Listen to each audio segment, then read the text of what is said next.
नमस्कार साथियों, स्वागत है आप लोगों का उत्कर्ष इंजीनियर्स परिवार के ऊपर। जैसा कि आप सभी लोगों को पता है, ये कारवां जो है हमारा चल रहा है पिछले 20-25 दिनों से। और इस बार इस कारवां के अंदर हम लोगों को एसएससी जेई के पेपर की खोपड़ी में छेद करना है, हमारे सबके प्यारे गौरव सर जैसे बोलते हैं। और साथ ही साथ हमें पेपर को 440 वोल्ट का झटका भी देना है। तो हम लोग इस 440 वोल्ट के झटका जो पेपर को देंगे, उसके साथ पेपर को तोड़ेंगे भी सही और पेपर को फोड़ेंगे भी सही। उसी कड़ी में हम लोग आज एक नया टॉपिक स्टार्ट करने वाले हैं। मैं उम्मीद करता हूं एसी सर्किट के अंदर आप लोगों को काफ़ी मज़ा आया होगा। उसी के एक्सटेंशन में हम आज एक और टॉपिक आप लोगों का स्टडी करने जा रहे हैं, और वो टॉपिक है बेटा हमारा रेजोनेंस। एसएससी जेई एग्जाम के अंदर बहुत ही महत्वपूर्ण आप लोगों का ये टॉपिक है। बहुत ही बल्क अमाउंट के अंदर ये क्वेश्चन इस टॉपिक से बनते हैं। तो ये ध्यान रखना, जैसा हम लोग रेगुलर क्लासेस के अंदर पढ़ रहे हैं तो इस टॉपिक को भी हम लोग उसी के अकॉर्डिंग आप लोगों का पढ़ेंगे। और जितनी शिद्दत के साथ आप सभी लोगों ने साथ दिया है, उतनी ही शिद्दत के साथ में इस अनुनाद वाले टॉपिक को आप लोगों को यहाँ पर क्या करना है, साथ देना है। मैं उम्मीद करता हूं जो भी आप लोगों के डाउट है अनुनाद वाले टॉपिक के अंदर, वो सारे डाउट आप लोगों के क्लियर हो जाएंगे। तो स्टार्ट करते हैं हम लोग रेजोनेंस, जिसको आप लोग क्या बोलते हैं बेटा, अनुनाद बोलते हैं। रेजोनेंस जिसको आप लोग क्या बोलते हैं बेटा, अनुनाद आप लोग बोलते हैं। अनुनाद, रेजोनेंस, या जिसको हम लोग क्या बोलते हैं बेटा, हमारा अनुनाद बोलते हैं। Is it okay? चलिएगा बेटा, आंसर करते जाना। कुछ क्वेश्चंस मैं यहां पर पूछूंगा आप लोगों से, देखें सभी लोग आंसर करते जाना। क्या जब कभी भी रेजोनेंस का मतलब जानना पहले जरूरी होता है कि what is the meaning of resonance. Resonance का अर्थ क्या होता है, पहले ये जानेंगे, फिर हम लोग परिपथ में रेजोनेंस के बारे में बात करेंगे। पहले तो रेजोनेंस का मतलब क्या होता है वो सबसे महत्वपूर्ण है हम सभी लोगों के लिए जानना। तो बेटा मैं रेजोनेंस का मतलब समझने के लिए आप सभी लोगों से एक प्रश्न पूछता हूं, उस प्रश्न का आंसर करना। क्या साइकिल में एक स्प्रिंग आप लोगों ने देखी होगी? यस और नो? मेरे हिसाब से साइकिल तो सभी ने चलाई होगी, तो आप सभी लोगों ने स्प्रिंग जरूर देखी होगी। तो ये आप लोगों की साइकिल में एक स्प्रिंग आप लोगों की लगी हुई है, ऐसे आप लोगों की एक स्प्रिंग लगी हुई है। यस और नो? और उस स्प्रिंग के नीचे मैंने एक पत्थर आप लोगों का बांध दिया है। क्या बांध दिया है बेटा? मैंने एक पत्थर आप लोगों का बांध दिया है। ये है बेटा मेरी स्प्रिंग, और नीचे की साइड मैंने एक पत्थर बांध दिया है। पत्थर का मतलब मैंने उसमें एक मास लटका दिया है। यस और नो? आप लोग अगर स्प्रिंग के बारे में बात करें तो स्प्रिंग में जो ऊर्जा स्टोर होती है, आप लोग उसको काइनेटिक एनर्जी या फिर पोटेंशियल एनर्जी भी बोल सकते हैं इलेक्ट्रिकल पॉइंट ऑफ व्यू से। और जब इसमें इसको काइनेटिक एनर्जी बोलेंगे तो इसको क्या बोलेंगे, पोटेंशियल एनर्जी। और जब इसमें पोटेंशियल एनर्जी बोलेंगे तो इसमें काइनेटिक एनर्जी आप लोग बोलेंगे। ये चीज आप लोग एक बार कंट्रोल सिस्टम जब पढ़ेंगे तब देखेंगे। मैं मान लेता हूं मास के अंदर पोटेंशियल एनर्जी स्टोर होती है और स्प्रिंग में काइनेटिक एनर्जी आप लोगों की स्टोर होती है। तो बताइएगा, क्या जो पहले मास है, क्या मास इस स्प्रिंग को खींचकर पहले अपने अंदर ऊर्जा जो है आप लोगों का स्टोर करेगा? तो आप लोग बोलेंगे यस सर, मास जो है पहले स्प्रिंग को खींचकर अपने अंदर ऊर्जा आप लोगों का क्या करेगा, स्टोर करेगा। जब मास स्प्रिंग को खींचेगा तो अपने अंदर ऊर्जा स्टोर करेगा, तो इस स्प्रिंग की जो पोजीशन होगी वो कैसे हो जाएगी? तो आप लोग बोलेंगे सर ऐसे खींचकर ये मास ऐसे हो जाएगा। यस और नो? तो क्या इसके अंदर जब मास खींच लिया उसको स्प्रिंग को, तो नीचे की साइड मास लटक जाएगा, क्या वापस से वो अपनी ऊर्जा को स्प्रिंग को देगा? यस और नो? तो मुझे केवल और केवल इतना बताइएगा क्या यहां से मास अपनी ऊर्जा को स्प्रिंग को दे रहा है और स्प्रिंग अपनी ऊर्जा को किसको दे रही है बेटा? मास को दे रही है। क्या यहां पर ये वाइब्रेशन आप लोग का क्रिएट होगा? यस और नो? क्या ये बाउंसिंग यहां पर क्रिएट होगी? क्या ये वाइब्रेशन आप लोगों का क्रिएट होगा? इसी वाइब्रेशन को हम लोग अनुनाद बोलते हैं। इसी वाइब्रेशन को हम लोग क्या बोलते हैं? अनुनाद बोलते हैं। अब इसको दूसरे शब्दों में समझिए, इसको दूसरे शब्दों में समझिए, इसका मतलब क्या होता है। तो आप लोग बोलेंगे सर इसको दूसरे शब्दों में अगर मैं बोलूं तो सिंपल सा मतलब क्या होता है? तो बेटा सिंपल सा मतलब आप लोगों का केवल और केवल इतना होता है, जब मास और स्प्रिंग कांटेक्ट में आएंगे तब दो ऊर्जाओं का आदान प्रदान होगा। क्या होगा? आदान प्रदान होगा। मतलब काइनेटिक एनर्जी पोटेंशियल एनर्जी में कन्वर्ट होगी और पोटेंशियल एनर्जी काइनेटिक एनर्जी में कन्वर्ट होगी। इसी आदान प्रदान से वहां पर एक डिस्टरबेंस आप लोगों का क्रिएट होता है, वहां पर एक डिस्टरबेंस क्रिएट होता है। उसी डिस्टरबेंस को हम लोग क्या बोलते हैं बेटा? रेजोनेंस बोलते हैं। उसी डिस्टरबेंस को हम लोग क्या बोलते हैं? रेजोनेंस। अब इसको एक और तरीके से समझिएगा। मैं यहां पर कोई टॉपिक आप लोगों को पढ़ा रहा हूं, आप सामने बैठकर उस टॉपिक को सुन रहे हैं और आपने मुझे डाउट से क्वेश्चन पूछा कि सर इसका क्या होगा। मैंने आंसर किया, फिर उससे मैंने आपसे फिर क्वेश्चन पूछा, बेटा ऐसा कर देंगे तो क्या होगा? आपने फिर से आंसर कर दिया।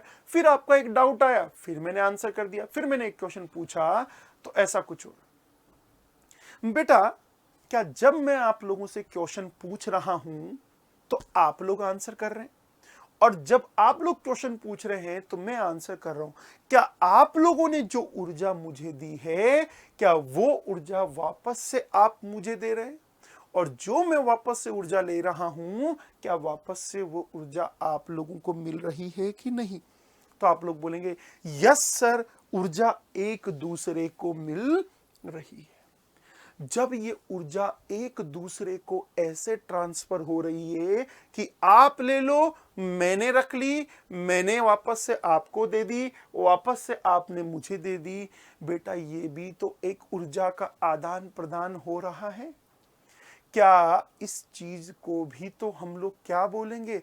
रेजोनेंस बोलेंगे। यस और नो? क्या रेजोनेंस का सीधा सा मतलब मैचिंग होता है?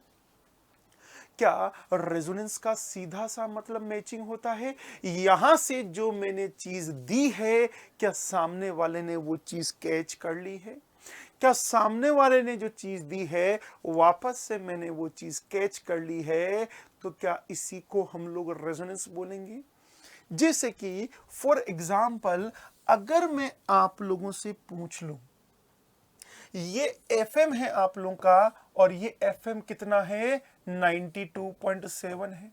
ये एफएम है 95.1 एफएम है।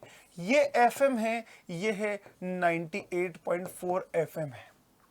और ये आप लोग बैठे हुए हैं और बैठे हुए हैं मोबाइल में एफएम चला रहे हैं।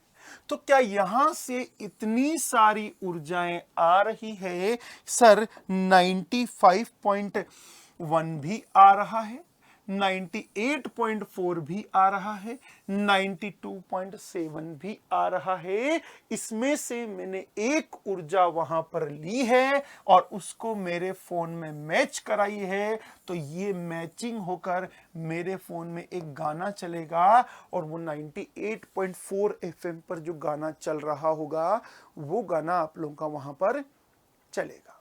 क्या ये चीज क्लियर है सभी लोगों के? यस और नो? तो ये बिंदु सभी के क्लियर होना चाहिए कि ये गाना कौन सा बजेगा। पता चल गया आप लोगों को ये गाना कौन सा बजेगा? यस और नो? क्या यहां पर भी जो बहुत सारे चैनल मेरे पास में आ रहे हैं, क्या वो सारे चैनल यहां पर मेरे इनपुट में आ रहे हैं? उसमें से केवल और केवल एक ही चैनल मेरा मैच हो रहा है? यस और नो? तो आप लोग बोलेंगे यस सर, एक ही चैनल मेरा मैच हो रहा है। क्या इस घटना को भी हम लोग रेजोनेंस बोलेंगे? यस सर, इस घटना को भी रेजोनेंस बोलेंगे। तो बताइएगा, दो बंदे, चाहे बंदी मान लीजिए, दो लोग अच्छे दोस्त कब बनेंगे? जब इसके विचार ये इसको देगा तो वो उसको एक्सेप्ट करेगा, और वो अपने विचार इसको देगा तो ये इसको एक्सेप्ट करेगा। या सुनो, अगर इन दोनों के बीच में ऐसे एक्सेप्टेंस आप लोग की आ रही है तो हम लोग बोलते हैं कि भैया तुम दोनों के बीच में बहुत बढ़िया बॉन्डिंग है। यस और नो? आप उसको ऐसे भी बोल सकते हो कि भैया तुम दोनों के बीच में बहुत बेहतरीन रेजोनेंस है। यस और नो? रेजोनेंस का मतलब होता है मैचिंग। एक जो चीज आप लोगों की एक साइड से सेंड की जाती है वो चीज दूसरी साइड कैच की जाती है। ऊर्जाओं का आदान प्रदान ही रेजोनेंस कहलाता है। ऊर्जाओं का आदान प्रदान ही रेजोनेंस आप लोगों का कहलाता है। अब बात करते हैं ये वाली चीज हुई क्या है एक्चुअल में। ये वाली चीज आप लोगों की हुई क्या है? ऊर्जाओं का आदान प्रदान ही आप लोगों का क्या कहलाता है? रेजोनेंस कहलाता है। अब इसमें एक और चीज ले लो, क्या सभी ने घड़ी तो देखी होगी, और घड़ी में ये आप लोगों का एक पेंडुलम सभी ने देखा होगा कि भैया ऐसा पेंडुलम आप लोगों का एक लटकता रहता है, सभी ने देखा होगा। मैं उम्मीद करता हूं जिनके घरों में घड़ी होगी ऐसा पेंडुलम उनके घरों में ऑब्वियस सी बात है घड़ी में लटकता रहता होगा आप लोगों का। ऐसा पेंडुलम आप लोगों का घड़ी के अंदर लटकता रहता है। क्या ये पेंडुलम जो है कभी कभार यहां चला जाता है? यस और मैक्सिमम यहां पर चला गया आप लोगों का। जब ये आप लोगों का पेंडुलम मैक्सिमम यहां पर चला गया तो मुझे आंसर करिएगा, क्या ये पेंडुलम आप लोगों का यहां पर भी जा सकता है? यस और नो? ये पेंडुलम आप लोगों का यहां पर भी जा सकता है? तो आप लोग बोलेंगे डेफिनेटली सर, ये पेंडुलम आप लोगों का यहां पर भी जा सकता है। दोनों जगह आप लोगों का ये पेंडुलम आप लोगों का जा सकता है। जैसे कि मैंने इस पेंडुलम को इस वाली पोजीशन पर भेज दिया, जैसे कि मैंने इस पेंडुलम को इस वाली पोजीशन पर आप लोगों का भेज दिया। जब इस पेंडुलम को मैंने यहां से यहां भेजा है, ये पेंडुलम गया यहां पर, ये पेंडुलम वापस आया, फिर ये पेंडुलम यहां पर गया, फिर ये पेंडुलम वापस आया। यस और नो? ऐसे ये पेंडुलम आप लोगों का जा रहा है, आ रहा है, जा रहा है, आ रहा है। तो आप एक चीज का नोटिस करना यहां पर, क्या जब ये पेंडुलम मूव हो रहा है तो ये कौन सी ऊर्जा होगी? तो आप लोग बोलेंगे सर काइनेटिक एनर्जी। जब ये यहां पर चला गया तो कौन सी ऊर्जा हो गई? Potential energy. यस और नो? मतलब ये काइनेटिक ऊर्जा तो घूमती रहती है और पोटेंशियल ऊर्जा जो है यहां पर आकर रुक गई। फिर से आप लोगों का ऐसा हो गया, फिर से आप लोगों का ऐसा हो गया। क्या ये वाइब्रेशन जिंदगी भर चलता रहेगा? यस और नो? और ये वाइब्रेशन जो चलता रहता है, ये जो ऊपर नीचे जो चलता रहता है, इसी को हम लोग बोलते हैं बेटा रेजोनेंस। रेजोनेंस का मतलब होता है बेटा मैचिंग। मतलब जो काइनेटिक एनर्जी दी जाती है वो पोटेंशियल एनर्जी में कन्वर्ट हो जाती है, और जो पोटेंशियल एनर्जी दी जाती है वो काइनेटिक एनर्जी में कन्वर्ट हो जाती है। सर ये पोटेंशियल ऊर्जा क्या होती है? ये काइनेटिक ऊर्जा क्या होती है? प्रश्न ये आना चाहिए आप लोगों के माइंड में। तो आप लोग बोलेंगे सर अच्छा प्रश्न है, कोई दिक्कत नहीं।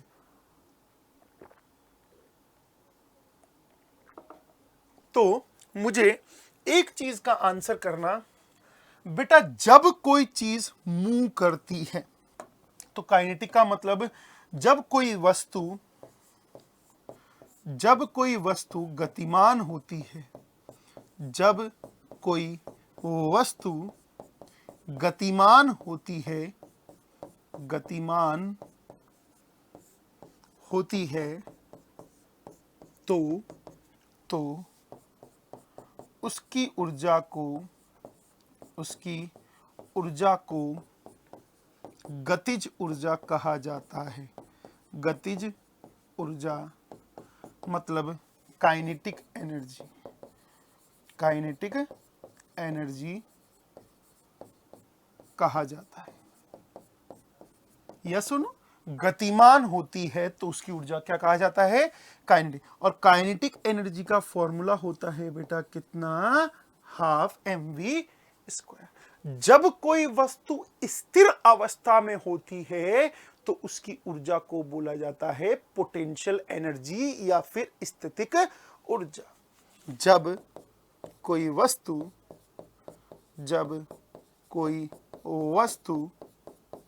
स्थिर अवस्था में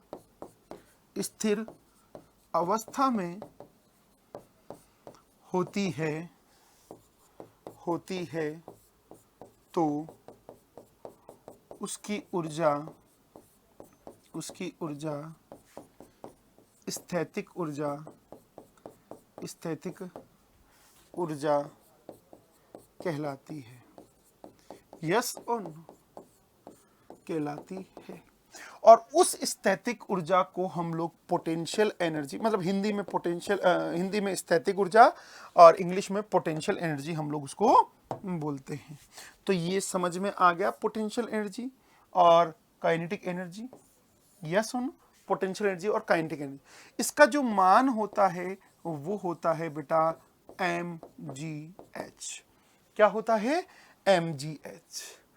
अब ये बात मैंने करी है किसके लिए करी है? वस्तु के लिए। किसके लिए करी है मेरे प्यारे बच्चों? वस्तु के लिए। मतलब मास के लिए। मतलब ये वाली जो चीज है, इस वाली चीज की बात मैंने करी है, इस वाली चीज को मैंने नीचे पटक दिया है, तो इस टाइम इसकी जो ऊर्जा होगी वो कौन सी ऊर्जा होगी? तो आप लोग बोलेंगे सर स्थैतिक ऊर्जा। और जब ये स्थैतिक ऊर्जा आप लोग की यहां पर बदल जाएगी तो ये बीच वाले रास्ते में जब ये गिर रहा है तो ये कौन सी ऊर्जा हो जाएगी? बीच वाले रास्ते में जब ये गिर रहा है तो ये काइनेटिक एनर्जी हो जाएगी। और वापस से नीचे आकर कौन सी ऊर्जा हो जाएगी? स्थैतिक ऊर्जा हो जाएगी। अब मुझे एक चीज का आंसर करिएगा, ये कौन सी ऊर्जा है? स्थैतिक। ये कौन सी है? काइनेटिक। स्थैतिक, काइनेटिक। जब स्थैतिक ऊर्जा काइनेटिक ऊर्जा में कन्वर्ट हो जाती है तो यह उछल कूद को ही हम लोग रेजोनेंस बोलते हैं। यस और नो? ये जो कंटिन्यूअसली बदलाव होता रहता है, इसी उछल कूद को हम लोग क्या बोलते हैं? रेजोनेंस बोलते हैं, या फिर आप लोग इसको ऑसिलेशंस भी आप लोग इसको बोलते हैं। क्या बोलते हैं बेटा हम लोग इसको? रेजोनेंस भी हम लोग बोलते हैं, और इसी उछल कूद को हम लोग ऑसिलेशंस भी बोलते हैं, वाइब्रेशंस भी आप लोग चाहें तो बोल सकते हैं। ये तो बात हुई बेटा मेरे कौन से इंजीनियर की? मैकेनिकल इंजीनियर की। कौन से इंजीनियर की? मैकेनिकल इंजीनियर की। तो सर मैं अपने सर्किट में ऐसे थोड़ी ना चीजों को उछालूंगा, ऐसे चीजों को थोड़ी ना उछालूंगा। नहीं बेटा, आप लोग अपने सर्किट के अंदर ऐसे चीजों को नहीं उछालेंगे। आपके सर्किट में ऐसी चीजें हैं जो एज इट इज ऐसे ही बिहेव करती हैं। यस और नो? तो आंसर करिएगा कि जो प्रेरक होता है, मतलब इंडक्टर जो होता है, क्या गतिज ऊर्जा संचय करता है? यस और नो? गतिज ऊर्जा संचय करता है। गतिज ऊर्जा संचय करता है। क्या आपके परिपथ में संधारित्र जो होता है, जिसको हम लोग कैपेसिटर बोलते हैं, क्या वो स्थैतिक ऊर्जा संचय करता है? स्थैतिक ऊर्जा का संचय करता है। यस और नो? स्थैतिक ऊर्जा का क्या करता है? संचय करता है। मुझे ये बताओ, जब वस्तु की बात करेंगे तो क्या मास पिक्चर में आएगा? यस और नो? और जब आवेश की बात करेंगे तो इलेक्ट्रिकल इंजीनियरिंग पिक्चर में आएगी। तो जब आवेश स्थिर अवस्था में हो तो उसकी ऊर्जा को क्या बोलते हैं? उसकी ऊर्जा को हम लोग बोलते हैं कौन सी एनर्जी? पोटेंशियल एनर्जी या फिर इलेक्ट्रिक फील्ड भी हम लोग बोलते हैं। जब आवेश गतिमान हो तो क्या करंट पिक्चर में आएगा? जब गतिमान हो तो करंट पिक्चर में आएगा, और करंट की वजह से कौन सी ऊर्जा आती है मेरे नालायकों? करंट की वजह से जो ऊर्जा आती है वो मैग्नेटिक फील्ड या फिर चुंबकीय ऊर्जा आती है। तो ऊर्जा अलग अलग ब्रांच में अलग अलग हो सकती है। मैंने अपने लेक्चर्स की शुरुआत इसी से की थी कि इलेक्ट्रिकल इंजीनियरिंग का माई बाप कौन है? चार्ज। और मैकेनिकल इंजीनियरिंग का माई बाप कौन है? मास। क्या ये सभी लोगों के क्लियर है? जो चीज मैंने आप लोगों को यहां पर बोली, क्या वो सभी मेरे प्यारे बच्चों के लिए क्लियर है? क्लियर होना भी चाहिए। ये बिंदु डेफिनेटली आप लोगों का क्लियर होना चाहिए। यस और नो? तो क्या इंडक्टर अपनी पूरी ऊर्जा कैपेसिटर को दे देगा? कैपेसिटर वापस से अपनी पूरी ऊर्जा इंडक्टर को दे देगा? तो क्या इसी घटना को मैं रेजोनेंस कहलाऊंगा? यस और नो? तो रेजोनेंस का मतलब क्या होता है? रेजोनेंस का सीधा सा मतलब ये होता है कि अनुनाद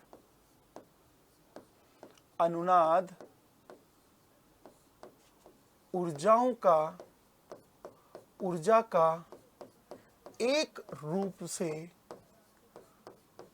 दूसरे रूप में और दूसरे से वापस पहले रूप में रूपांतरण होता है। यस और नो? सीधी सी बात है, एनर्जी का ट्रांसफॉर्मेशन।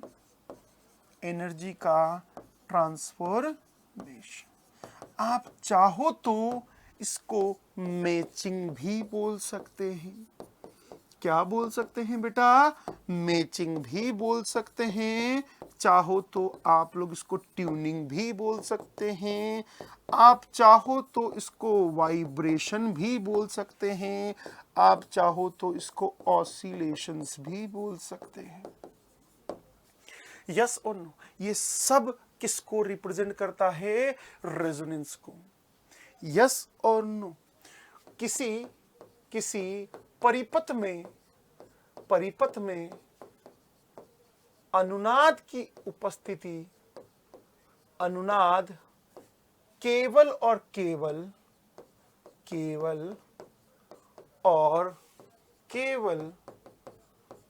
तब आएगा जब दो अलग अलग ऊर्जा का संचय करने वाले तत्व उपस्थित होंगे।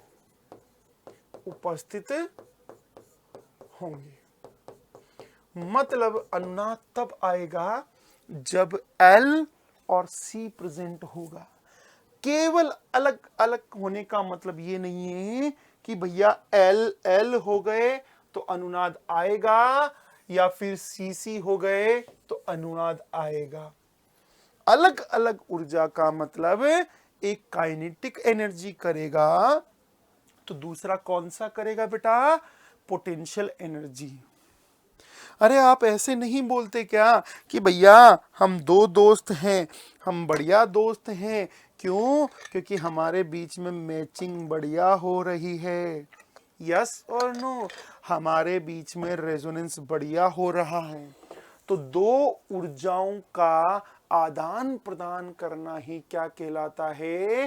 रेजोनेंस कहलाता है।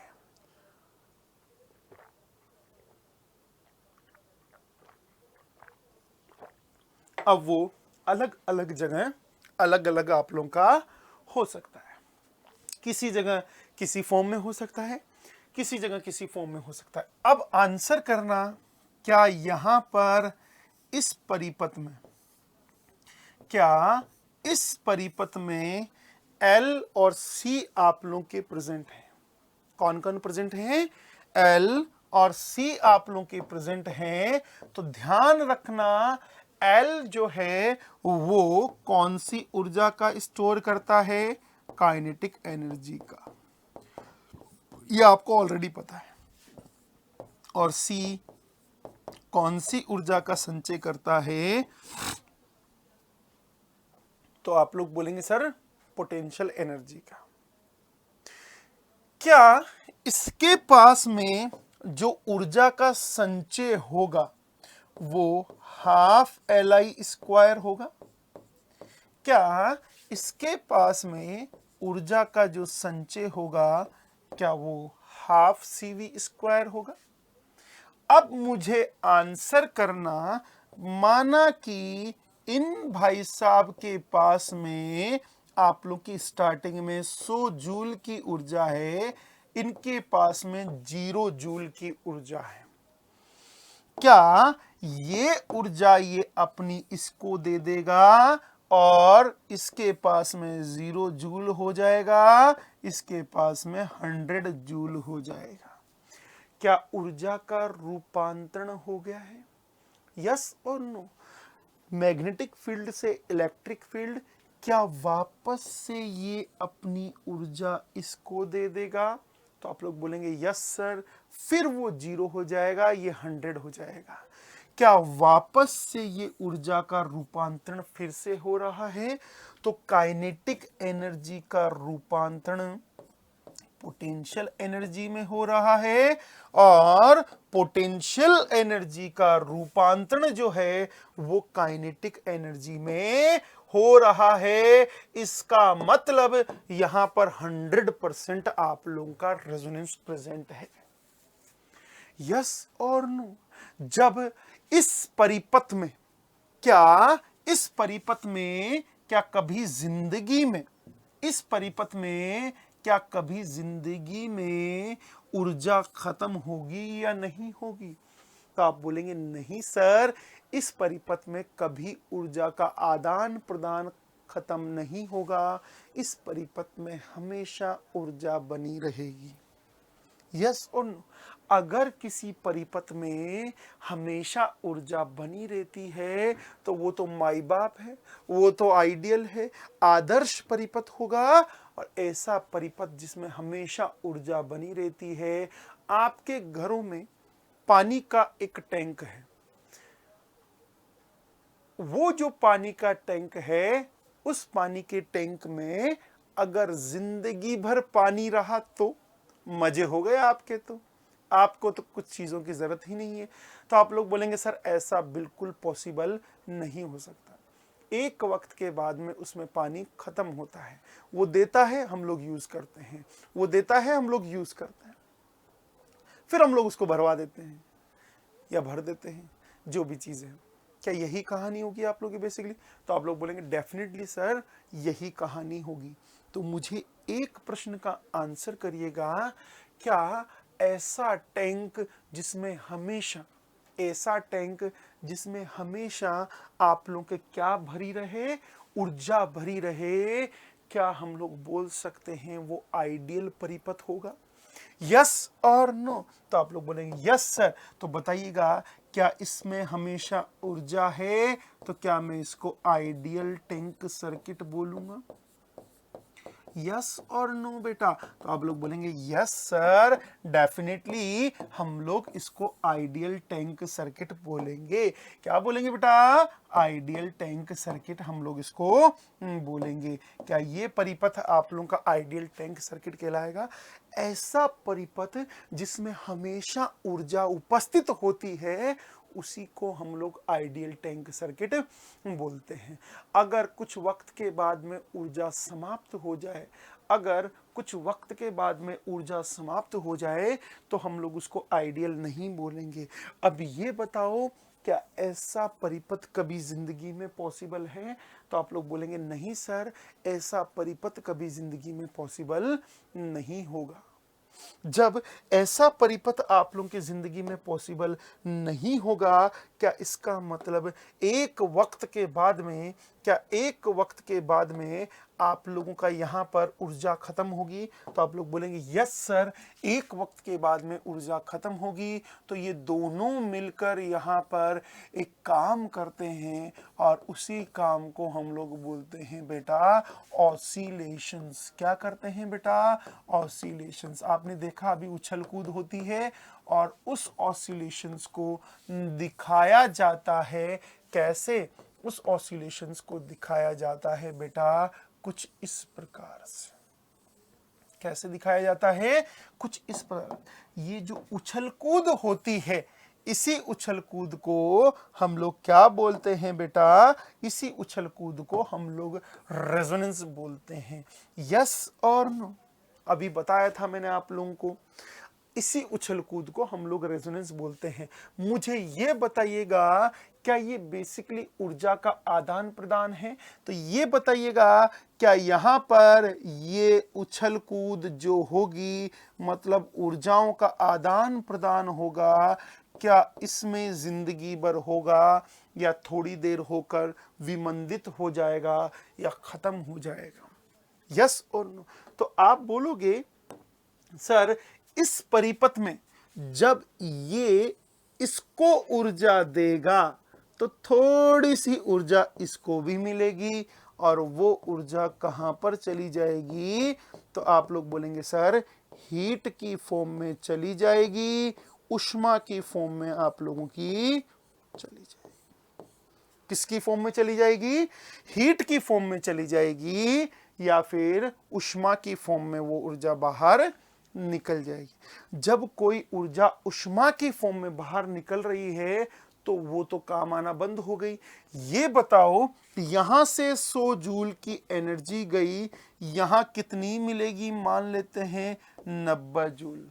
क्या ये बताओ अब ये 0 जूल हो गई है, क्या ये वापस से ये ऊर्जा आएगी तो इसको और मिलेगी? तो यहां पर और ऊर्जा उष्मा की फॉर्म में चली जाएगी। तो क्या यहां पर 80 जूल मिलेगी? क्या एक वक्त के बाद में ये ऊर्जाओं का आदान प्रदान खत्म हो जाएगा? यस और नो? ये ऊर्जाओं का आदान प्रदान कौन खत्म करवा रहा है? तो आप लोग बोलेंगे सर ये ऊर्जाओं का आदान प्रदान जो है प्रतिरोध खत्म करवा रहा है। तो ये ऊर्जाओं का आदान प्रदान एक वक्त के बाद में जाकर खत्म हो जाएगा। यस और नो? तो जो खत्म कर रहा है उसको बोलते हैं हम लोग डैम्पिंग एलिमेंट। क्या बोलते हैं हम लोग उसको? डैम्पिंग एलिमेंट हम लोग उसको बोलते हैं, डैम्पर बोलते हैं। अब ये देखिएगा, ये रिमोट है, ये उछल के इधर आ रहा है, ये उछल के इधर आ रहा है, ये उछल के उधर आ रहा है, ये उछल के इधर आ रहा है, ये उछल के इधर आ रहा है, ये उधर। राइट? एग्री कर पा रहे हैं आप लोग? एक वक्त के बाद में इसका उछलना बंद हो गया। क्यों? क्योंकि मेरे हाथों ने इनको रोक दिया है। तो मेरे हाथ यहां पर एक प्रतिरोध की तरह काम करेंगे। यस और नो? मुझे एक प्रश्न का आंसर करिएगा, क्या पीएमएमसी मीटर में जब ये निडल यहां से रवाना होती है, जब ये निडल यहां से रवाना होती है तो ये यहां पर एक बल आप लोगों का लगता है? क्या ये जो बल आप लोगों का लगेगा ये इस निडल को थोड़ा सा दूर तक आप लोगों का भेजने का काम करेगा? यस और नो बेटा? ये बल जो लगेगा, क्या इस बल की वजह से यहां पर ये निडल आप लोगों की आगे जाएगी कि नहीं जाएगी? तो आप लोग बोलेंगे यस सर, ये बल की वजह से ये निडल आप लोगों की आगे चली जाएगी। क्या ये 1 एम्पियर, 2 एम्पियर, 3 एम्पियर, क्या ये 3 एम्पियर पर, मान लेते हैं रीडिंग 3 एम्पियर आ रही है, क्या ये 3 एम्पियर पर जाकर रुक जानी चाहिए? यस सुनो? तो एक बल इसको इधर फेंक रहा है, एक बल आप लोगों का वापस से इसको इधर फेंकेगा। तो इसको बोलते हैं हम लोग डिफ्लेक्शन टॉर्क। क्या बोलते हैं हम लोग इसको? डिफ्लेक्शन टॉर्क हम लोग इसको बोलते हैं। जो इस निडल को यहां से उधर फेंकता है, इस निडल को यहां से उधर फेंकता है, ये निडल को बोलता है डिफ्लेक्शन टॉर्क। ऐसे फेंकता है।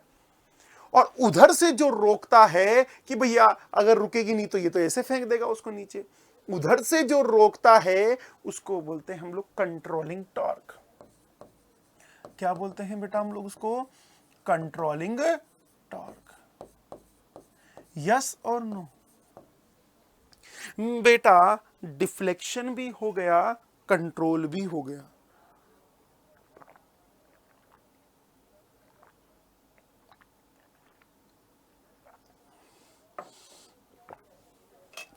डिफ्लेक्शन भी हो गया और कंट्रोल भी हो गया। तो मेरे प्यारे बच्चों, यहां पर सभी लोग आंसर करेंगे। फटाफट से आप सभी लोगों को आंसर करना है।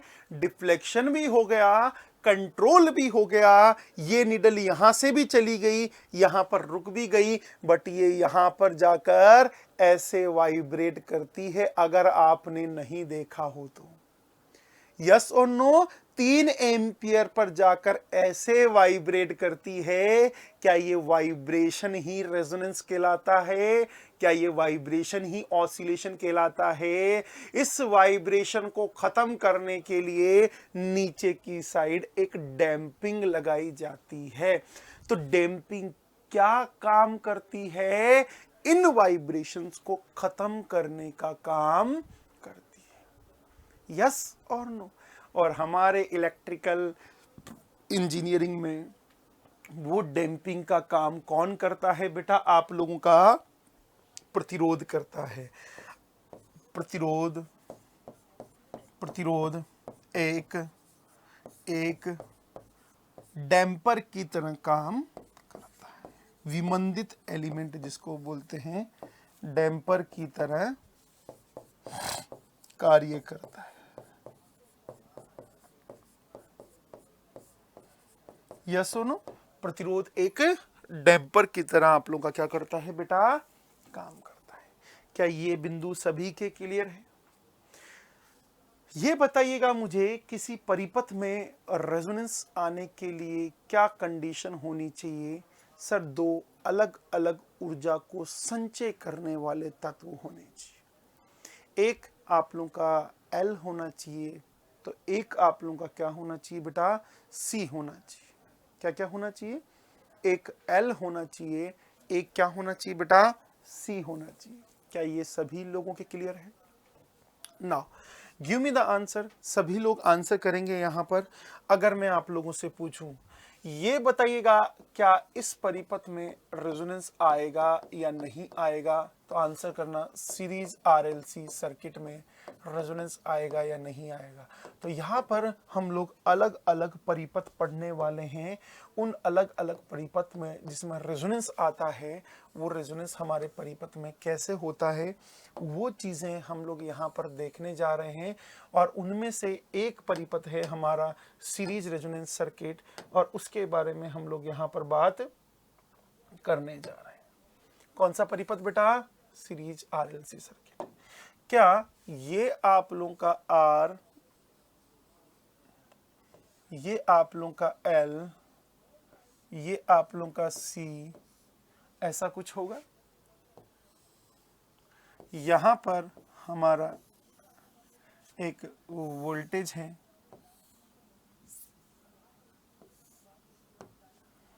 ये V है, ये R है, ये L है, ये C है। क्या इसका जो वोल्टेज है वो VR है? क्या इसका जो वोल्टेज है वो VL है बेटा? और इसका वोल्टेज VC है। इसमें प्रवाहित धारा का मान जो होगा, क्या इसमें प्रवाहित धारा का मान I है? यस और नो? तो आप बोलेंगे डेफिनेटली सर, इसमें प्रवाहित धारा का मान जो है वो आप लोगों का I है। एग्री कर पा रहे हैं आप लोग? इसको थोड़ा सा और अच्छे से हम लोग बना लेते हैं।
यस और नो?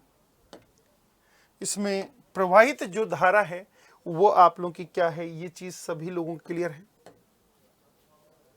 तो ये हो गया हमारा आर, एल और सी। ये जो तत्व है, क्या ये सभी तत्व आप लोगों के क्लियर हैं? क्या ये चीजें हम लोगों ने पहले भी दिखी हुई है कि वी आर जो तत्व है उसका वोल्टेज क्या होगा, मतलब रेजिस्टेंस जो होगा उसका वोल्टेज क्या होगा, या फिर इंडक्टर जो होगा उसका वोल्टेज क्या होगा, या फिर कैपेसिटर जो होगा उसका वोल्टेज आप लोगों का क्या होगा?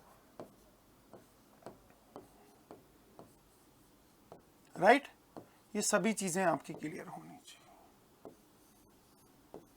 चलिए, जब ये सब चीजें हमारे क्लियर हैं तो कुछ प्रश्नों का आंसर करिएगा।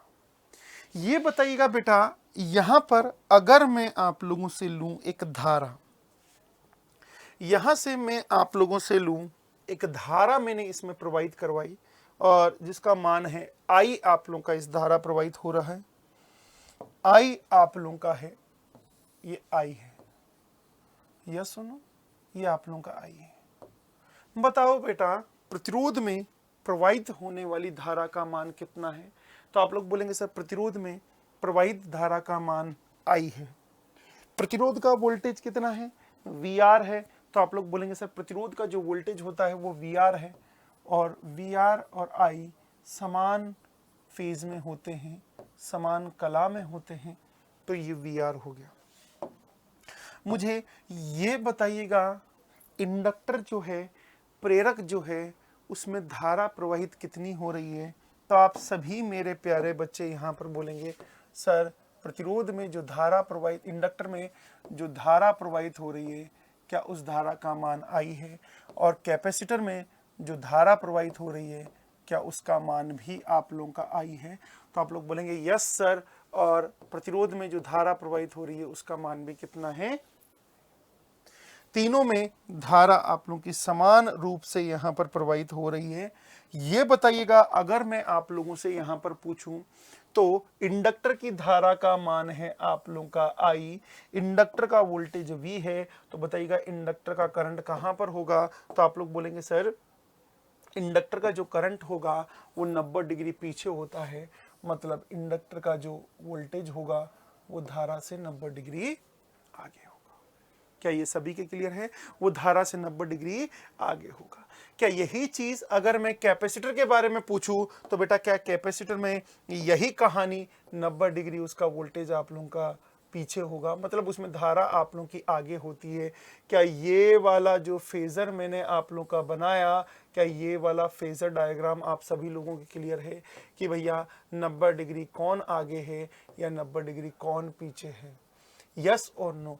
अगर मुझे इस परिपथ में, अगर मुझे इस परिपथ में रेजोनेंस करवाना है, अगर मुझे इस परिपथ में रेजोनेंस करवाना है, तो मुझे एक चीज का आंसर करिएगा, इस गणित को मैं कैसे लिख सकता हूं?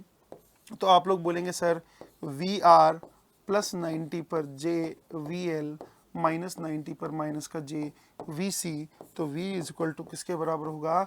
वी आर प्लस का जे वी एल माइनस वी सी। क्या यही कहानी आप लोगों की निकल कर आएगी? यस और नो? क्या ये चीज आप लोगों ने पहले भी देखी हुई है ना? सभी लोग आंसर करना बेटा। जब काइनेटिक ऊर्जा इंडक्टर को दी जाती है और वही काइनेटिक ऊर्जा आगे ट्रांसफर होती है, जब काइनेटिक ऊर्जा इंडक्टर को दी जाती है और वही ऊर्जा वापस से पोटेंशियल एनर्जी में कन्वर्ट होती है, तो पूरी ऊर्जा होनी चाहिए या केवल 10% या 20% या 30% या 40% होनी चाहिए? तो आप लोग बोलेंगे सर पूरी की पूरी ऊर्जा वहां पर परिवर्तित होनी चाहिए। पूरी की पूरी ऊर्जा वहां पर क्या होनी चाहिए बेटा? परिवर्तित होनी चाहिए। जब पूरी की पूरी ऊर्जा वहां पर परिवर्तित होगी, जब पूरी की पूरी ऊर्जा वहां पर परिवर्तित होगी तो क्या होगा?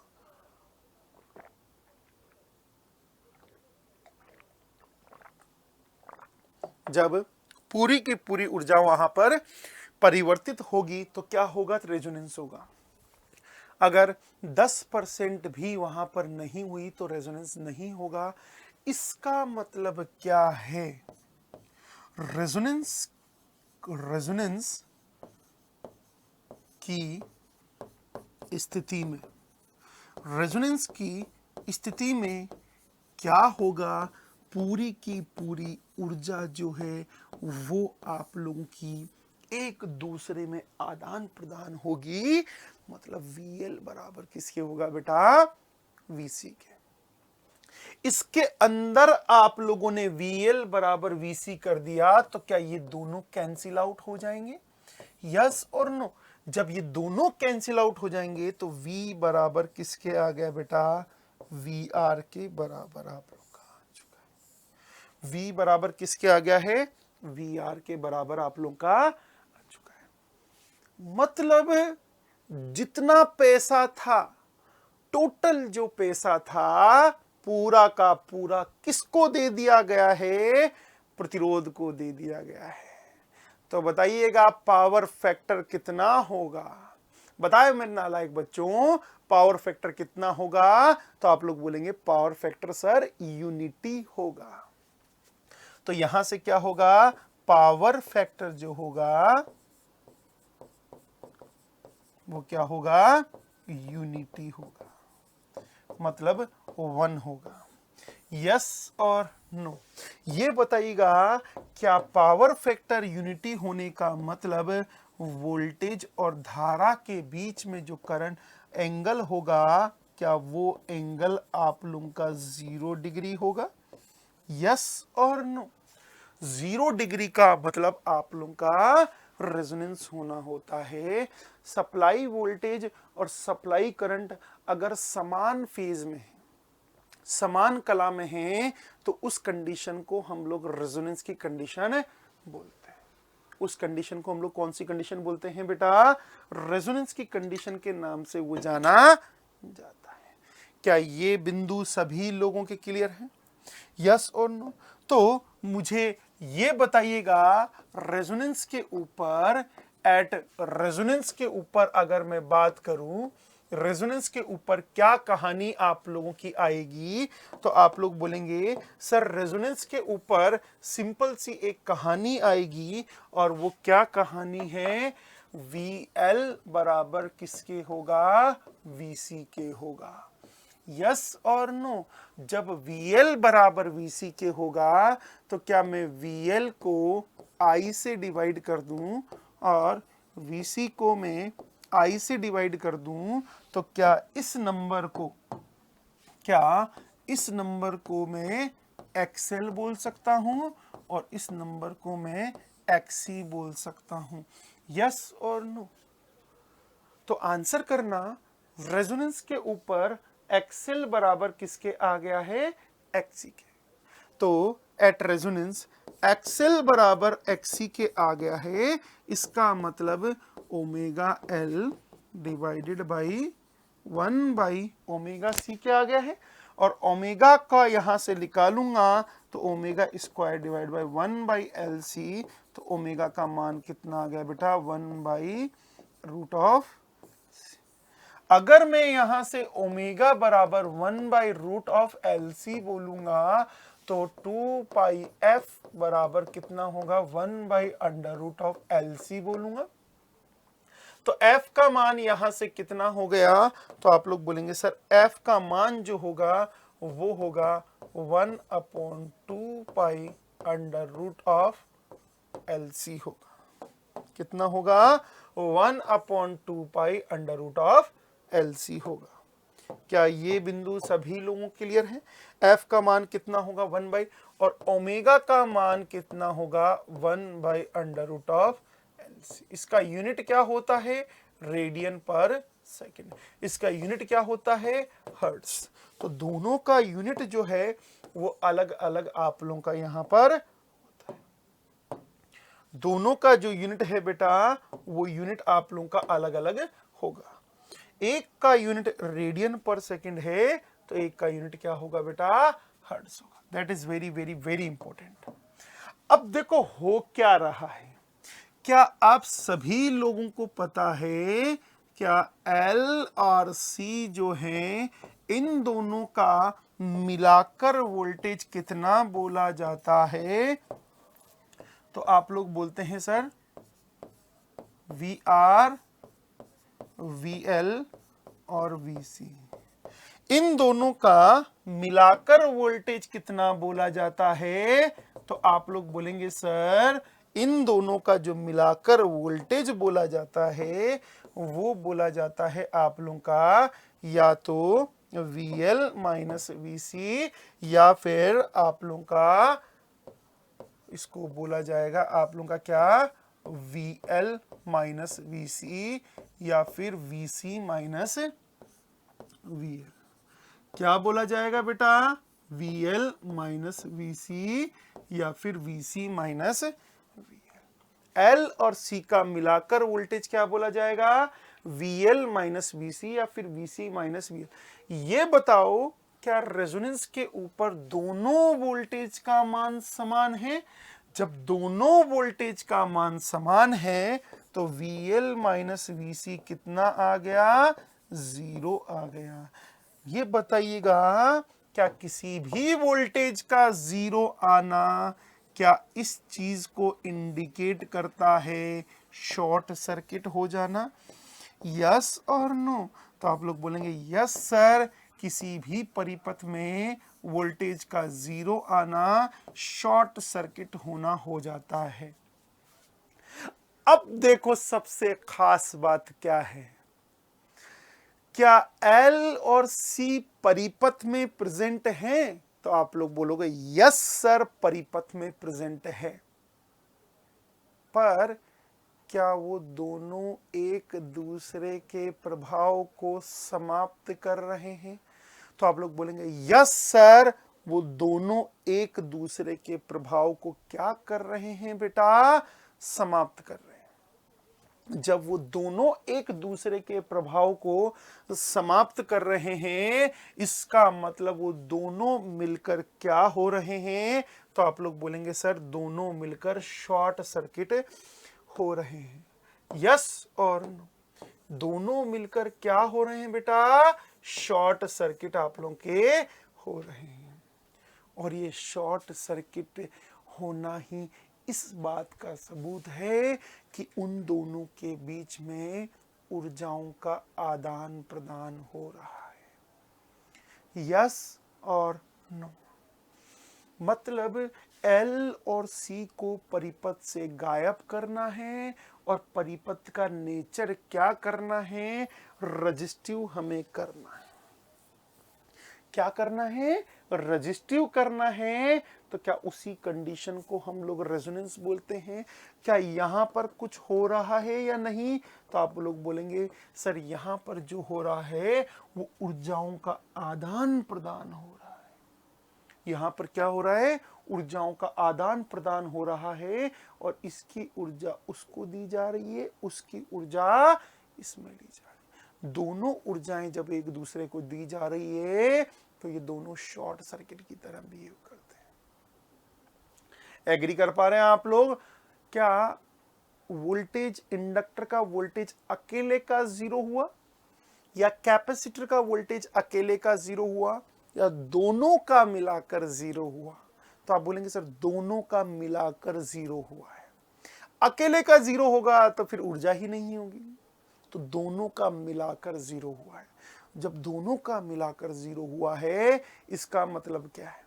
इसका मतलब सीधा सा ये है कि इसकी ऊर्जा उसको जा रही है, उसकी ऊर्जा इसको जा रही है, क्योंकि दोनों 180 डिग्री पर होते हैं तो इफेक्ट कैंसिल आउट कर रहे हैं और दूसरी दुनिया में चले गए, मतलब इनको दुनिया से कोई मतलब नहीं है। क्या ये बिंदु क्लियर है सभी मेरे प्यारे बच्चों के? तो आप लोग बोलेंगे यस सर, ये वाला बिंदु हमारे बिल्कुल क्लियर होना चाहिए।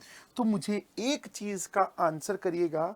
अब मैं कुछ महत्वपूर्ण बातें यहां पर लिख रहा हूं और वो महत्वपूर्ण बातें क्या क्या है? परिणाम, रिजल्ट। ये बताइएगा, अगर मैं आपसे पूछूं पहले केस में ये मेरा आप लोगों का परिपथ है, यस और नो? ये मेरा आप लोगों का एक परिपथ है।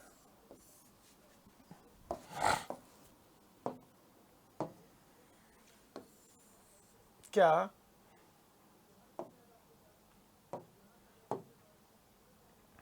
इस परिपथ में,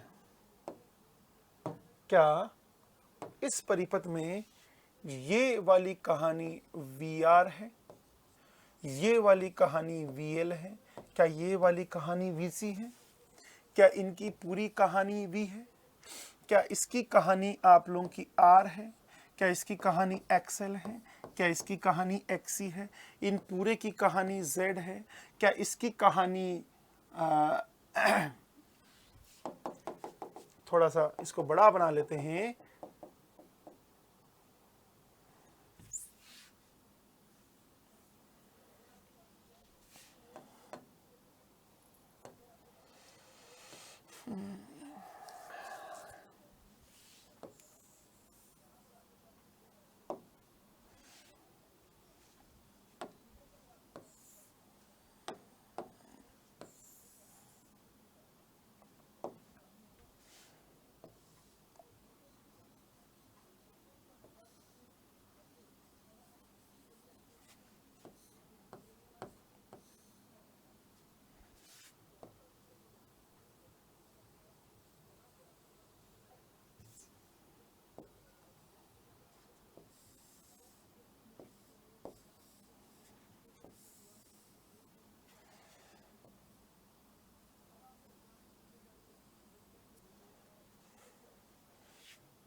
ओके।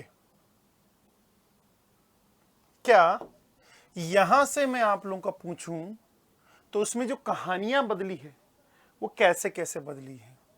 क्या इसका वोल्टेज VR है, क्या इसका वोल्टेज VL है, क्या इसका वोल्टेज VC है? यस और नो? इसका क्या था? R XL XC है। क्या इसका जो होगा वो P QL और QC है? यस और नो? अब ये बताइएगा क्या VL बराबर VC होगा, XL बराबर XC होगा, QL बराबर QC होगा, क्या V बराबर VR होगा, क्या Z बराबर R होगा, क्या S बराबर PK होगा? यस और नो? क्या इसी कहानी को हम लोग रेजोनेंस बोलते हैं? क्या इसी कहानी को हम लोग क्या बोलते हैं बेटा? हमारा रेजोनेंस बोलते हैं। तो मुझे एक चीज का आंसर करिएगा, पहली महत्वपूर्ण बात ये बताइएगा, पहले Z का मान कितना था? अगर मैं आपसे Z का मान पूछूं तो पहले Z का मान कितना था? तो आप लोग बोलेंगे सर पहले जो Z का मान था वो कितना था? मेरा यहां पर पहले Z का मान कितना था बेटा? सर बेटा मेरा पहले Z का मान था R और XL और XC। या सुनो, R plus JXL minus X, यही था। इसका मतलब 3 प्लस J4। यह सुनो, अब कितना हो गया? ओनली 3 हो गया। इसका मतलब कितना हो चुका है? कम हो चुका है। मतलब ये वाला पोर्शन गायब हो गया ना, अभी इमेजिनरी पोर्शन, तो 0 हो गया है। तो बताइएगा Z क्या हो गया है? Z मिनिमम हो गया है, और मिनिमम Z का मान कितना है? R हो गया। अब दूसरे केस में अगर मैं बात करूं, सेकंड केस में, अब ये बताइएगा बेटा, z जो है आप लोगों का मिनिमम हो चुका है। जब z की वैल्यू आप लोगों की मिनिमम हो चुकी है तो आंसर करना। पहले मैं आप लोगों से कुछ क्वेश्चन पूछ रहा हूं, देखिए आंसर करना। क्या z का मान अगर आप लोगों का किसी के अंदर परिपथ में मिनिमम हो चुका है तो क्या रिजल्ट आप लोगों का निकल कर आएगा? क्या धारा का मान उस परिपथ में मैक्सिमम हो चुका है? यस और नो? क्या धारा का मान उस परिपथ में क्या हो चुका है बेटा? मैक्सिमम हो चुका है, क्योंकि z आप लोगों का पूरे परिपथ का होता है। ये बहुत बार एग्जाम में पूछा हुआ प्रश्न है। और प्रश्न क्या पूछा है कि भैया z का मान कितना होता है? तो आंसर क्या आ जाएगा? दूसरा जो है i जो है वो मैक्सिमम होगा, और मैक्सिमम किसके बराबर होगा? v बाई z के बराबर।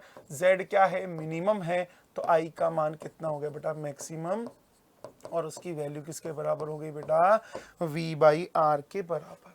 क्या ये बहुत ही महत्वपूर्ण तथ्य आप लोगों के क्लियर है? यस और नो? जब ये वाला पॉइंट आप लोगों के क्लियर है, और क्लियर होना भी चाहिए, अगर मैं आप लोगों से पूछूं कि z का मान आप लोगों का मिनिमम होगा या फिर z का मान आप लोगों का मैक्सिमम होगा, तो डेफिनेटली आप लोग आंसर करने में कैपेबल हो कि सर z का मान मिनिमम है और i का मान मैक्सिमम है। क्या तीसरे पोर्शन पर circuit nature is purely resistive? Circuit nature is purely resistive. Purely resistive, yes और no? Circuit nature is purely resistive. Resistive का मतलब थीटा जो है वो 0 डिग्री है। तो ये बताइएगा फोर्थ नंबर पर, at resonance power factor is unity. Yes और no? cos of theta is equal to cos of 0 is equal to 1 होगा। क्या ये बिंदु क्लियर है आप सभी लोगों के? यस और नो? क्लियर होना चाहिए। तो यहां पर हम लोगों ने देखा है कि रेजोनेंस फ्रीक्वेंसी के ऊपर जो पावर फैक्टर आप लोगों का होता है वो यूनिटी होता है। बेटा यहां से जो एग्जामिनेशन लिहाज से अगर देखा जाए, किससे? एग्जामिनेशन अगर पॉइंट ऑफ व्यू से देखा जाए तो ये बहुत ही महत्वपूर्ण आप लोगों के रिजल्ट हैं। ये वाला रिजल्ट और ये वाला रिजल्ट एग्जाम में बहुत बार पूछा जाता है। अब एक चीज का आंसर करना, क्या यहां पर क्या इंडक्टिव पार्ट 0 हुआ है या नहीं हुआ है, या कैपेसिटिव पार्ट 0 हुआ है या नहीं हुआ है? तो आप लोग बोलेंगे सर दोनों पार्ट आप लोग के 0 नहीं हुए, दोनों पार्ट इक्वल हुए हैं। तो ये ध्यान रखना। नेक्स्ट पॉइंट जो हमारा रहेगा 5वें नंबर का पॉइंट, वो रहेगा net reactive portion, net reactive part मतलब VL माइनस VC बराबर 0 होता है। यस सुनो? नेट रिएक्टिव पार्ट मतलब XL माइनस XC बराबर 0 होता है, या फिर QL QC बराबर 0 होता है। क्या ये सभी लोगों के क्लियर है? यस और नो? और एक और चीज का नाम याद रखना, series resonance circuit, series resonance circuit is also known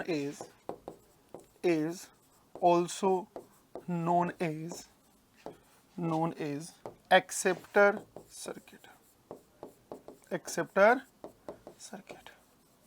मतलब श्रृंखला अनुनाद परिपथ को, श्रृंखला अनुनाद बाद में बताऊंगा क्यों हुआ, अनुनाद परिपथ को ग्रहणता परिपथ भी कहते हैं,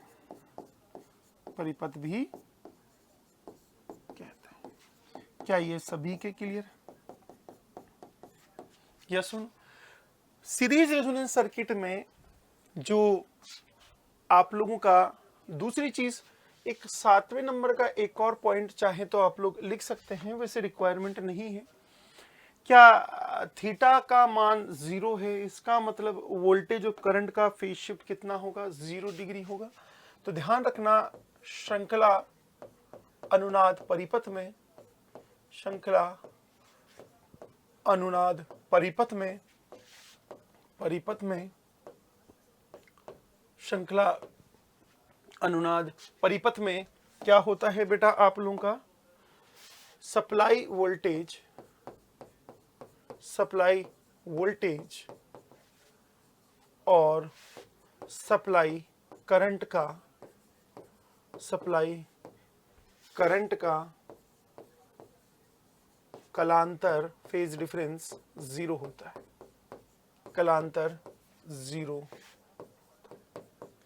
यहां तक सभी लोगों की क्लियर है कि नहीं? यस और नो?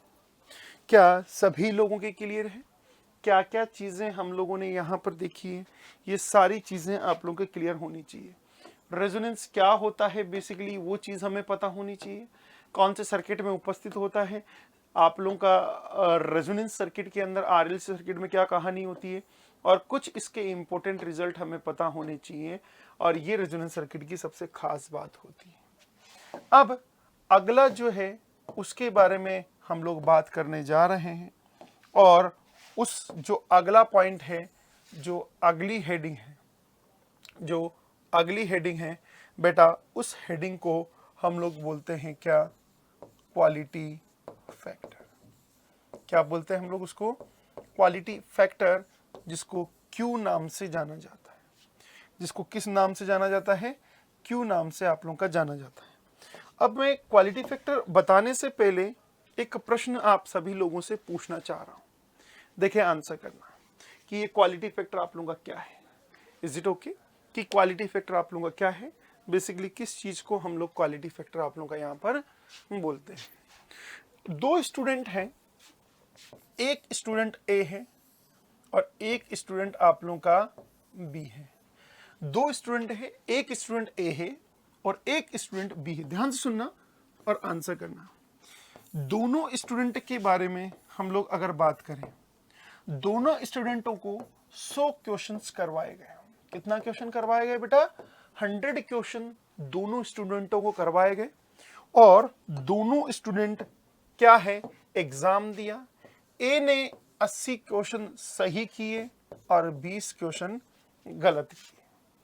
अगर बी की बात करूं तो बी ने 20 क्वेश्चन सही किए, 80 क्वेश्चन गलत किए। अब सीधी सी बात है, इन दोनों में से मेहनत किसने कम की होगी? बी ने मेहनत कम की होगी। या फिर टाइम वेस्ट किसने ज्यादा किया होगा? तो आप लोग बोलेंगे सर टाइम वेस्ट जो है वो बी ने आप लोगों का ज्यादा किया होगा। जब टाइम वेस्ट बी ने ज्यादा किया होगा, बताइएगा दोनों विद्यार्थियों में क्वालिटी कौन से विद्यार्थी की अच्छी है? तो आप लोग बोलेंगे सर इसमें तो कोई डाउट ही नहीं है, ए की क्वालिटी बढ़िया होगी। ए की क्वालिटी क्या होगी आप लोग की? बढ़िया होगी। या सुनो, दोनों विद्यार्थियों में किसकी क्वालिटी बेहतरीन होगी? तो उसमें कोई डाउट नहीं होना चाहिए सर किसकी क्वालिटी आप लोगों की बेहतरीन होगी। तो आप लोग बोलेंगे सर ए की क्वालिटी आप लोगों की बेहतरीन होगी, उसमें कोई डाउट नहीं होना चाहिए। जब ए की क्वालिटी अगर बेहतरीन है, जब ए की क्वालिटी आप लोगों की बेहतरीन है, तो उसका मतलब क्या है? उसका मतलब क्या है ये बताइएगा। क्वालिटी जिसकी ज्यादा होगी, क्या उसने मेहनत ज्यादा की होगी? यस और नो? किसकी क्वालिटी ज्यादा होगी? जिसने आप लोगों की ज्यादा मेहनत की होगी। यस और नो? जो बंदा ज्यादा मेहनत करेगा उसकी क्वालिटी ज्यादा होगी, उसमें कोई डाउट वाली बात नहीं है। इसका मतलब जो ज्यादा मेहनत करेगा उसकी क्वालिटी ज्यादा है। क्या मैं इसको दूसरे शब्दों में बोल सकता हूं, क्या क्वालिटी केवल और केवल स्टोरेज को बताती है? जितना ज्यादा स्टोरेज होगा, क्या उसकी क्वालिटी उतनी ही बेहतरीन होगी? यस और नो? ऑब्वियस सी बात है, जितना ज्यादा स्टोरेज होगा उसकी क्वालिटी उतनी ही बेहतरीन आप लोग की निकल कर आएगी। मतलब कहने का मतलब ये है, जो ज्यादा स्टोरेज करेगा, जो अच्छे से नोट्स बनाएगा, जो अपने माइंड में स्टोरेज करेगा, उसकी क्वालिटी ऑब्वियस सी बात है बाहर निकल कर आएगी, अच्छी क्वालिटी निकल कर आएगी। तो मैं ऐसे बोल सकता हूं कि स्टोरेज अगर किसी का ज्यादा हुआ तो उसकी क्वालिटी बढ़िया होगी। यस सुनो भाई, ज्यादा स्टोरेज करेगा, ज्यादा याद करेगा अपने माइंड में, मेमोरी अच्छी होगी उसकी, ज़्यादा याद करेगा, ज़्यादा याद करने के बाद में एग्ज़ाम अच्छा जाएगा आप लोगों का। अब दूसरी बात करते हैं, जो ज़्यादा टाइम वेस्ट करेगा, जो ज़्यादा टाइम वेस्ट करेगा, तो इसमें से ज़्यादा स्टोरेज किसका हुआ? ए का ज़्यादा स्टोरेज हुआ। जो ज़्यादा टाइम वेस्ट करेगा, कौन ज़्यादा टाइम वेस्ट कर रहा है? तो आप लोग बोलेंगे सर बी ज़्यादा टाइम वेस्ट कर रहा है। तो जो ज़्यादा टाइम वेस्ट करेगा, क्या उसकी क्वालिटी उतनी ही कम होगी? यस सुन, क्वालिटी कम होगी अगर टाइम वेस्ट आप लोगों का क्या होगा बेटा? ज़्यादा होगा। यस सुन, तो इसका मतलब क्या यहां से क्वालिटी को ऐसे लिख सकता हूं, क्वालिटी जो है स्टोरेज डिवाइडेड बाय वेस्ट होगा? यस और नो? क्या क्वालिटी ऐसे लिख सकता हूं, storage divided by dissipation? Yes और नो? क्या क्वालिटी ऐसे लिख सकता हूं, स्टोरेज डिवाइडेड बाय डिसिपेशन? तो आप लोग बोलेंगे 100% सर, क्वालिटी हम लोग उसको लिख सकते हैं storage divided by dissipation. Now give me the answer. सभी लोग यहां से आंसर करिएगा। ये डायग्राम आप लोगों के सामने मैंने बना रखा है। इस डायग्राम में स्टोरेज पोर्शन कितना है? तो आप लोग बोलेंगे सर इस डायग्राम में स्टोरेज पोर्शन है QL और डिसिपेशन पोर्शन कितना है सर P। स्टोरेज पोर्शन कितना है QC, डिसिपेशन पोर्शन कितना है P। क्या इन दोनों का अनुपात ही क्वालिटी फैक्टर के बराबर होता है? यस और नो? चाहे आप लोग QL लिखो चाहे QC लिखो, दोनों तो बात बराबर ही है। यस और नो? तो ये बताइएगा, क्या क्वालिटी फैक्टर जो होता है, क्या बेटा सिंपल सा वो टोटल स्टोर्ड जो होगा, stored energy divided by power dissipation पर साइकिल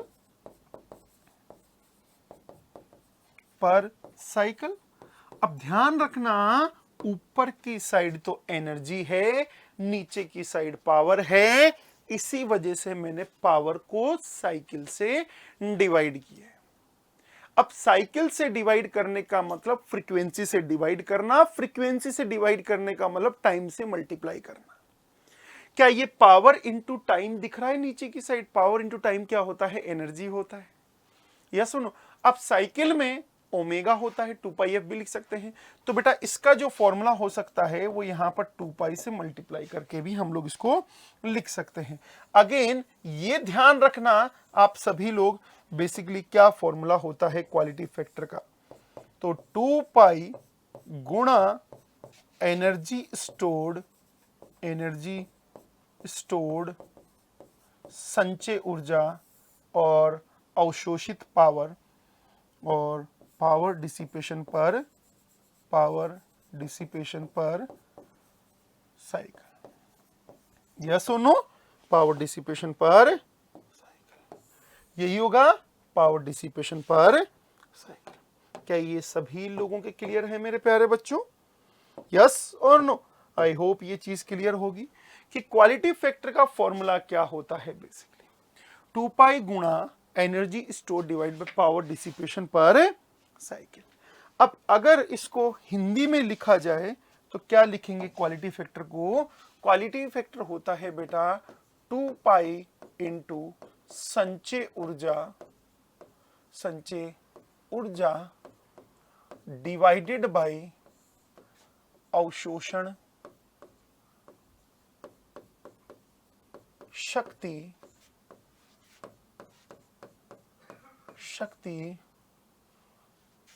पर प्रति चक्र। या सुनो, वो छोड़िए, that is a part of a formula. ये केवल फॉर्मूला का पार्ट है। ये चीज आप लोगों को क्लियर हो जानी चाहिए कि सर क्या बोलना चाह रहे हैं, सर क्या कन्वे करना चाह रहे हैं आप लोग। यस उन अवशोषण शक्ति, क्या ये क्लियर है सभी मेरे प्यारे बच्चों के? यस सुनो, तो आप लोग बोलेंगे यस सर। ये एग्जाम में पूछ लेता है आप लोगों का, ये ध्यान रखना, चाहे ये वाला फॉर्मूला हो चाहे आप लोगों का ये वाला फॉर्मूला, ये एग्जाम में पूछा जाता है।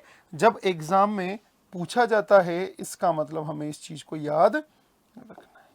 चलिए अब थोड़ा सा आगे चलते हैं और देखते हैं हम लोग बाकी चीजों को। ये बताइएगा, अगर मैं यहां पर परिपथ में आप लोगों से पूछूं, अगर मैं परिपथ में आप लोगों से पूछूं, तो ये आप लोगों का R हो गया, ये आप लोगों का L हो गया, ये आप लोगों का C हो गया। तो बताइएगा मुझे, क्या ये आप लोगों का वोल्टेज हो गया, ये आप लोगों का VR हो गया, ये आप लोगों का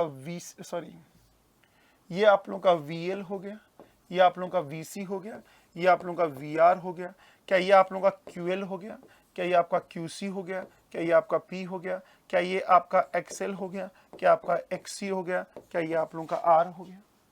या सुनो, अगर मैं क्वालिटी, अब फॉर्मूला भूल जाना है, अगर मैं आपसे क्वालिटी फैक्टर का फॉर्मूला पूछूं तो क्या आप लोग बोलेंगे सर QL/P होगा? यस और नो? क्या QC/P होगा? यस और नो? ये बताओ, क्या QL/QC/P दोनों फॉर्मूला सेम ही चीज को रिप्रेजेंट करता है? एक डिसिपेशन को रिप्रेजेंट करता है, तो एक किसको रिप्रेजेंट करता है? स्टोरेज को रिप्रेजेंट करता है। किसको रिप्रेजेंट करता है बेटा? डिसिपेशन को और एक स्टोरेज को। तो ध्यान रखना, अगर आपसे एग्जामिनर पूछे Q बराबर QC/P बोलो, चाहे QL/P बोलो, बात बराबर ही है। आंसर करना बेटा। क्या मैं आप लोगों से यहां पर पूछूं, इसमें प्रवाहित होने वाली धारा का मान I है, तो इसकी शक्ति का मान कितना होगा? इसमें प्रवाहित होने वाली धारा का मान I है, तो इसकी शक्ति का मान कितना होगा? तो आप लोग बोलेंगे सर इंडक्टर की शक्ति जो होगी वो I इंटू VL होगी, और प्रतिरोध की जो शक्ति होगी वो I इंटू VR के बराबर होगी। तो divided by I into VR। Yes सुनो, QC का मान जो होगा वो होगा I into VC divide by I into VR के बराबर होगी। तो ये क्वालिटी फैक्टर हो गया, I से I कैंसिल आउट हो गया, तो क्या क्वालिटी फैक्टर VC/VR हो गया, या फिर VL/VR भी आप लोग क्वालिटी फैक्टर बोल सकते हैं? यस और नो? VC/VR को भी आप लोग क्वालिटी फैक्टर बोल सकते हैं। क्या इसका मतलब सीधा सा इतना सा हुआ बेटा? क्या ये वाली चीज आप लोगों के क्लियर है कि कैसे हम लोग क्वालिटी फैक्टर यहां से मार्क कर सकते हैं? कितना हुआ बेटा? VC/VR या फिर VL/VR के बराबर होगा। क्या ये क्लियर है सभी लोगों के? Now give me the answer. क्या मैं यहां पर एक और चीज लिख सकता हूं? आंसर करना। क्या क्वालिटी फैक्टर VC/VR आ गया? क्या क्वालिटी फैक्टर VL/VR आ गया? क्या VC को मैं I इंटू XC लिख सकता हूं? यस और नो? क्या VR को मैं I इंटू R लिख सकता हूं? क्या मैं इसको I इंटू XL लिख सकता हूं? क्या मैं इसको I इंटू R लिख सकता हूं? I से I कैंसिल आउट हो गया, तो क्वालिटी फैक्टर किसके बराबर आ गया? तो आप लोग बोलेंगे sir XC/R is equal to XL/R। Yes और नो? अब देखो मजेदार बात तो अब आने वाली है। यस और नो? यहां से अगर मैं आपसे बात करूं तो मजेदार बात तो अब आने वाली है बेटा। क्या अगर आप लोग यहां पर गौर कर देखेंगे, अगर इसके अंदर आपने थोड़ा सा गौर कर देखा, तो क्या क्वालिटी फैक्टर जो होगा, क्या VC/VR, क्या क्वालिटी फैक्टर VL/VR, क्या क्वालिटी फैक्टर QL/P, क्या क्वालिटी फैक्टर QC/P, क्या क्वालिटी फैक्टर XL/R, क्या क्वालिटी फैक्टर XC/R आप लोग का निकल कर आएगा? यस और नो? क्या ये बिंदु सभी प्यारे बच्चों के क्लियर हैं? तो आप लोग बोलेंगे यस सर, ये वाले सारे बिंदु हमारे क्लियर होने चाहिए, इसमें कोई दिक्कत नहीं आनी चाहिए। Is it okay? VC/VR, VL/VR, QL/P, QC/P के बराबर आप लोगों का रिजल्ट निकल कर आ रहा है। यस और नो? QL/P के बराबर हमारा रिजल्ट निकल कर आ रहा है। इज इट ओके बेटा? Okay, now give me the answer. सभी लोग देखें आंसर करिएगा। यहां पर कुछ फटाफट से मैं ये चीजें आप लोगों से पूछना चाह रहा हूं। देखिए सभी लोग आंसर करिएगा। ये बताइएगा जो R होता है उसको एक्टिव पार्ट बोलते हैं या फिर पैसिव पार्ट? R जो होता है उसको एक्टिव पार्ट बोलते हैं या फिर पैसिव पार्ट? तो आप लोग बोलेंगे सर R को एक्टिव पार्ट। और ये जितने भी पार्ट लिखे हुए हैं, क्या इस पार्ट को या फिर इस पार्ट को मेरे प्यारे बच्चों क्या रिएक्टिव पार्ट बोलते हैं? इसको हम लोग क्या बोलते हैं बेटा? Reactive part. इसको क्या बोलते हैं हम लोग? Reactive part. इसको क्या बोलते हैं हम लोग? Active part. ये बताइएगा क्या आपको सारे रिएक्टिव पार्ट पता हैं? इंडक्टर का क्या क्या हो सकता है? VL, QL, XL। इसका क्या क्या हो सकता है? VC, QC और XC। इसका एक्टिव पार्ट कितना हो सकता है? VR, P और R। क्या साफ दिखाई दे रहा है कि quality factor reactive part divided by active part होता है? यस और नो? क्या क्वालिटी फैक्टर जो होता है वो reactive part divided by active part होगा बेटा? यस उन? तो क्वालिटी फैक्टर को हम लोग क्या बोलते हैं बेटा? Reactive part divided by active part के नाम से भी हम लोग इसको जानते हैं। यस सुनो, reactive part divided by active part. चलिए अब आगे चलते हैं। मुझे केवल और केवल इतना सा आंसर करना कि आप लोगों से जब पूछा जाए ये आंसर करना बेटा, ये आप लोगों का R हो गया, ये आप लोगों का L हो गया, ये आप लोगों का C हो गया। आंसर करना बेटा इसके कौन कौन से पोर्शन, ये VR, VL, VC, R, XL, XC, P, QL, QC, यही चीज है। अब आंसर करिएगा बेटा।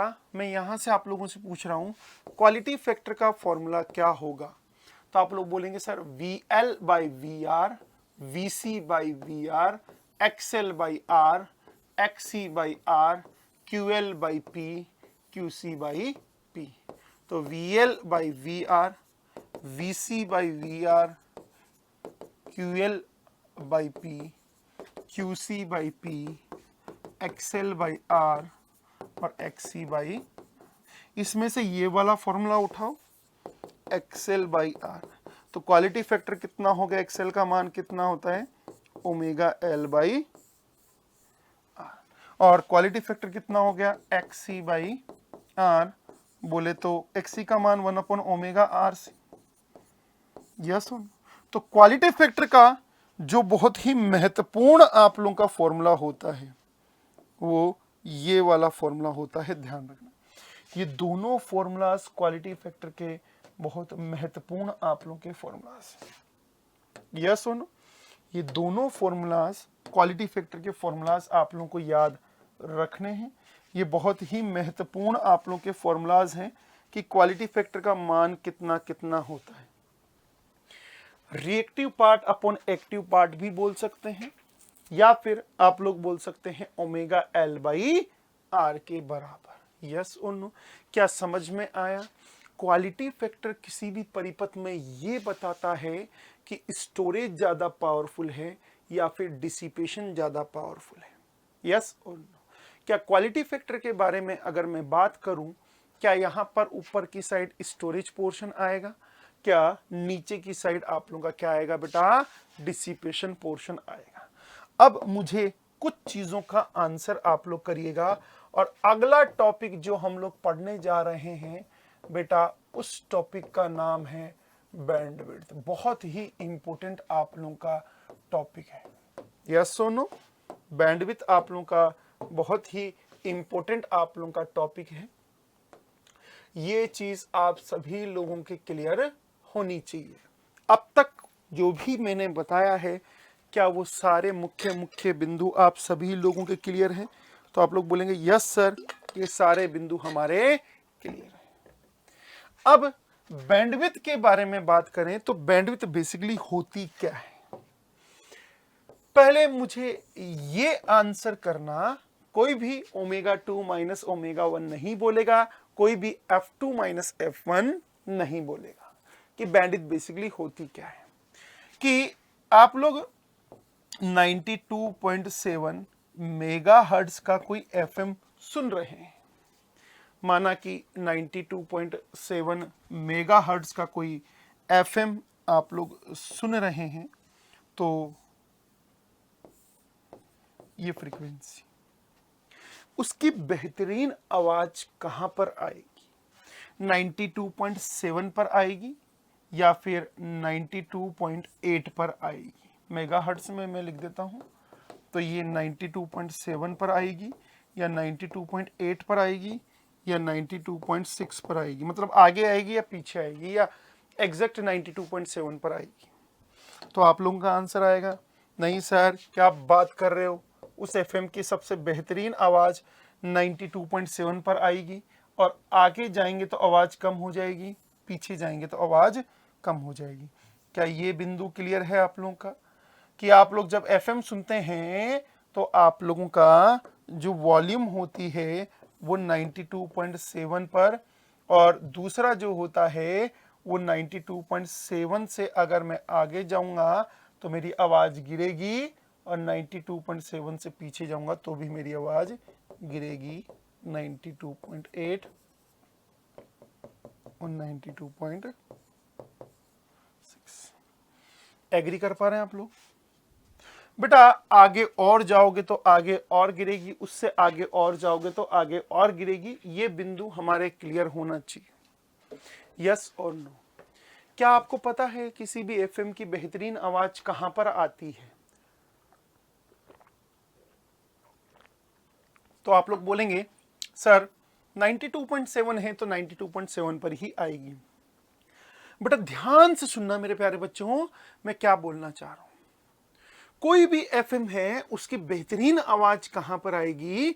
तो आप लोग बोलेंगे सर जिस फ्रीक्वेंसी पर वो यूज हो रहा है उसी फ्रीक्वेंसी पर उसकी आवाज बेहतरीन होगी, उसमें कोई डाउट नहीं है। अब एक चीज का आंसर करिएगा, आपने कहां पर आवाज के बारे में बात की? 92.7 पर आप लोगों ने आवाज के बारे में बात करी। तो एक चीज का ध्यान रखना, जहां कहीं भी मैक्सिमम आता है उससे आगे जाते हैं तो हमें आवाज कम मिलेगी, उससे पीछे जाते हैं तो भी हमें आवाज कम मिलेगी, यस और नो। तो बेटा क्या आप लोग 92.8 पर गाना सुन सकते हैं या नहीं सुन सकते हैं? तो आप लोग बोलते हैं कि सर सुन तो सकते हैं, सर सुन तो सकते हैं। जब बेटा आप लोग 92.8 पर गाना सुन सकते हैं या 92.6 पर गाना सुन सकते हैं, उससे आगे जाओगे तो उसके एफएम के अंदर ऐसी कुछ नॉइज की आवाजें आएगी। तो कहां तक आप लोग गाना सुन सकते हैं? तो सर आपने बोला कि 92.8 पर सुन सकते हैं, सर 92.6 पर भी सुन सकते हैं। हाँ, क्लियर आवाज तो 92.7 पर आएगी, उसमें कोई डाउट नहीं। बेटा जहां तक आप लोग उस रेंज में गाना सुन सकते हो उसी रेंज को बैंडविड्थ बोला जाता है। जिस रेंज में आप लोग गाना सुनते हो उसी रेंज को बैंडविड्थ बोला जाता है। और माना कि वो रेंज कहां से लेकर कहां तक है बेटा?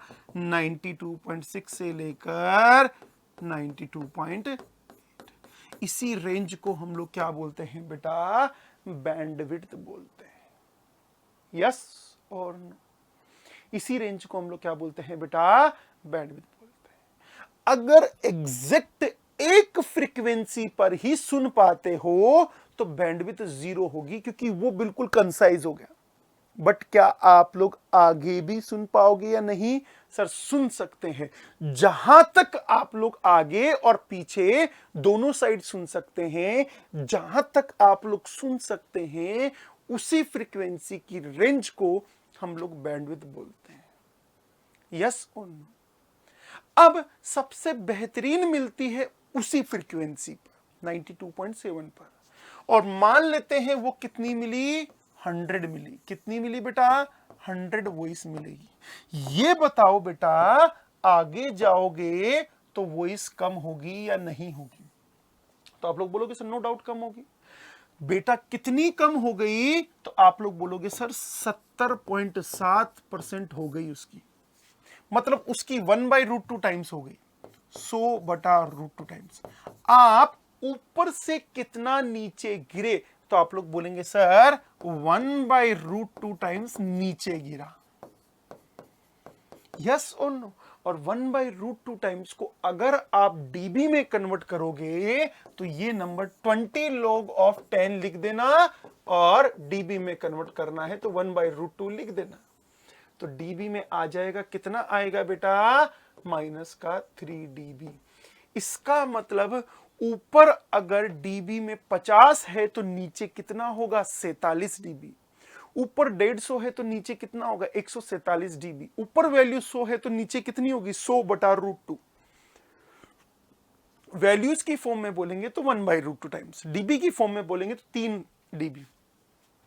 जब आप लोग ऊपर से 1/√2 टाइम्स नीचे गिरते हो या ऊपर से 3 dB नीचे गिरते हो, तो वहां तक तो आपके कान जो हैं वो गाने को और नॉइस को अलग अलग अंतर कर सकते हैं, बट उससे नीचे गिरने पर आप लोग के कान नॉइस को और गाने को अलग अलग नहीं कर सकते। दैट्स वाई वो चीजें मिक्स हो जाती है। मतलब मैक्सिमम पर तो कर सकते हो, और कहां तक कर सकते हो, नीचे आप लोग 3 dB और गिर जाओ, वहां तक उस रेंज में आप लोग कर सकते हो। उससे नीचे जाओगे तो नहीं कर पाओगे। तो बेटा जहां तक आपने किया है उसी रेंज को हम लोग बैंडविड्थ बोलते हैं। यस और नो? तो मैक्सिमम का कितना नीचे गिरेंगे, 1/√2 टाइम्स आप लोग नीचे गिरते हैं, और डीबी में अगर कन्वर्ट करेंगे तो 3 dB ये निकल कर आएगा। यस और नो? Is it okay? क्या ये बिंदु क्लियर है? बेटा इसी रेंज को जहां पर गाना सुनाई देता है, इसी रेंज को हम लोग बैंडविड्थ बोलते हैं। यस और नो? अगर मैक्सिमम 100 है तो उसका कितना नीचे गिरना है, 100 का सर 1/√2 टाइम्स नीचे गिरना है।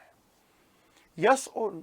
100 का 1/√2 टाइम्स नीचे गिरना है, और डीबी में कितना गिरना है, डीबी में 3 dB नीचे गिरना है। यस और नो? तो इस 3 dB नीचे गिरने से आप यहां से यहां पर पहुंच गए तो आप लोग जब इस ग्राफ को काटेंगे तो नीचे आप लोग को 2 फ्रीक्वेंसीज मिलेंगी, एक आगे की साइड मिलेगी, एक पीछे की साइड मिलेगी, और एक बीच वाली आप लोग को मिलेगी। बीच वाली तो फ्रीक्वेंसी वो होती है जिस पर एक्सीलेंट आप लोगों को साउंड आता है।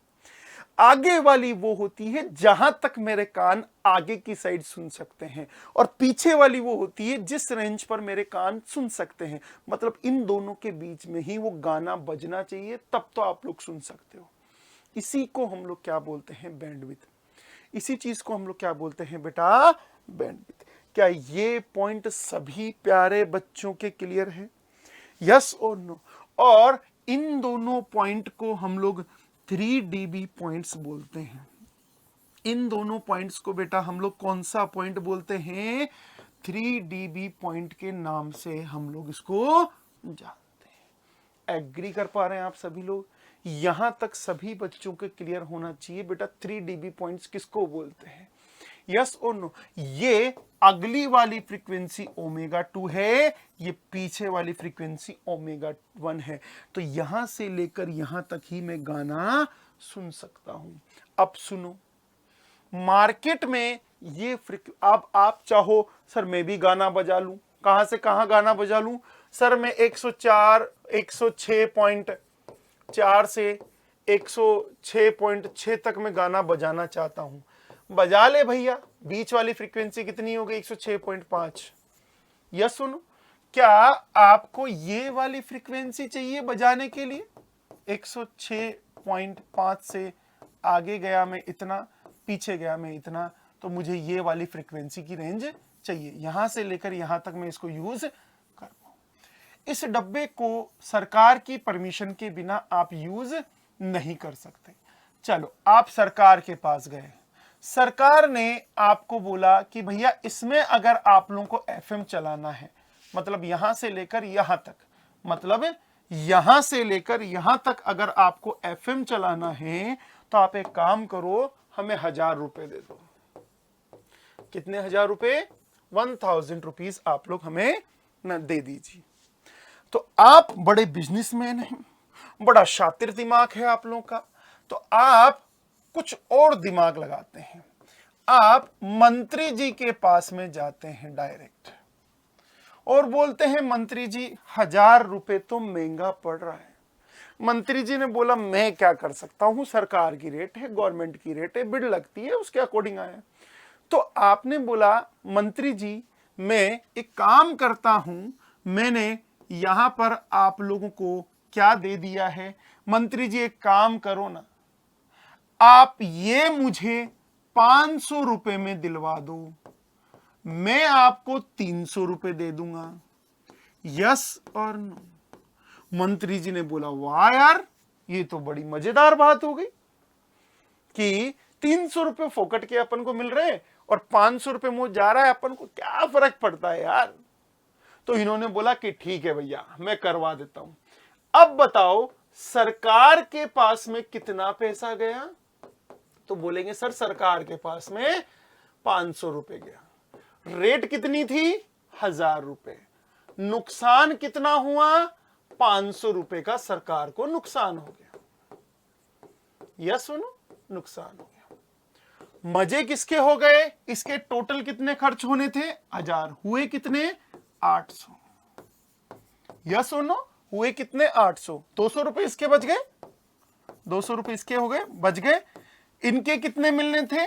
0। तो ये भी खुश, राइट? ये भी बल्ले बल्ले भांगड़ा कर रहे हैं यहां पर। मंत्री जी की भी बल्ले बल्ले, मंत्री जी को भी आप लोगों का 300 रुपए मिल गए। यस सुनो, तो बेटा मंत्री जी की बल्ले बल्ले और इस कंपनी की बल्ले बल्ले, और रोएगी कौन? हमारी सरकार। यस सुनो, रोएगी कौन? हमारी सरकार।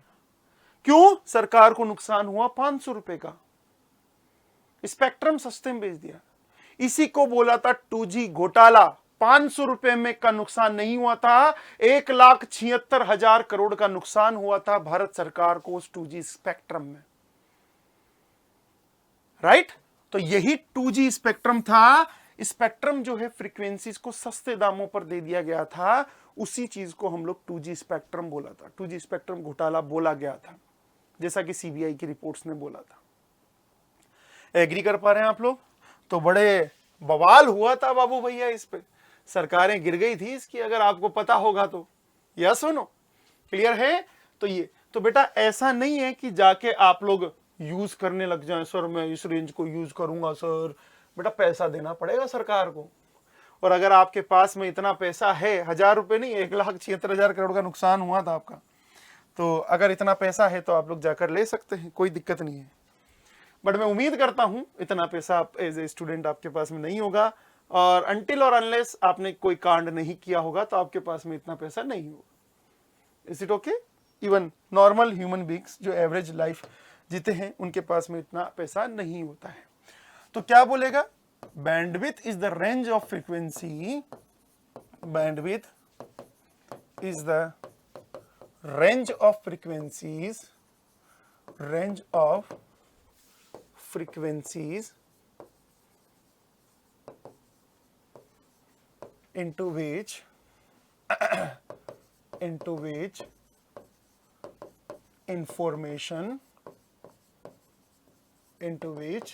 information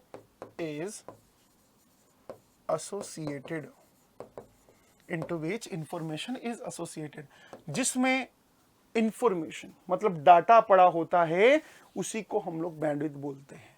और दूसरा क्या होगा? bandwidth is the range of frequencies, bandwidth is the range of frequencies, range of frequencies, frequencies at which maximum value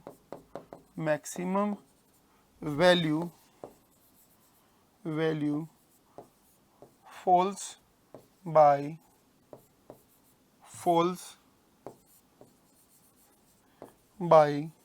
1/√2 times or reaches to 70.7%, right. उसी को हम लोग क्या बोलते हैं बेटा, बैंडविड्थ बोलते हैं। क्या ये चीज सभी के क्लियर है? तो मैं उम्मीद करता हूं बेटा कि आप लोगों को ये जो रेजोनेंस टॉपिक हमारा चल रहा है, इस टॉपिक में काफी मजा आप लोगों को आ रहा होगा। जब इस टॉपिक के में आप लोगों को, सभी लोगों को मजा आ रहा है, तो सभी लोग वीडियो को लाइक और शेयर जरूर करते चलिएगा। और ये जो टॉपिक है बैंडविड्थ वाला, वो एग्जामिनेशन पॉइंट ऑफ व्यू से बहुत ही महत्वपूर्ण आप लोगों का टॉपिक है, अति महत्वपूर्ण आप लोगों का टॉपिक है। इसका मतलब इस टॉपिक को हमें बहुत डिटेल में आप लोगों का पढ़ना पड़ेगा। समय समाप्त हमारा ऑलरेडी हो चुका है, या सुनो। तो मैं उम्मीद करता हूं आप लोग ये जो सीरीज चल रही है, ये कारवा जो हमारा चल रहा है, ये कारवा आप लोग बहुत अच्छे से एंजॉय कर रहे होंगे।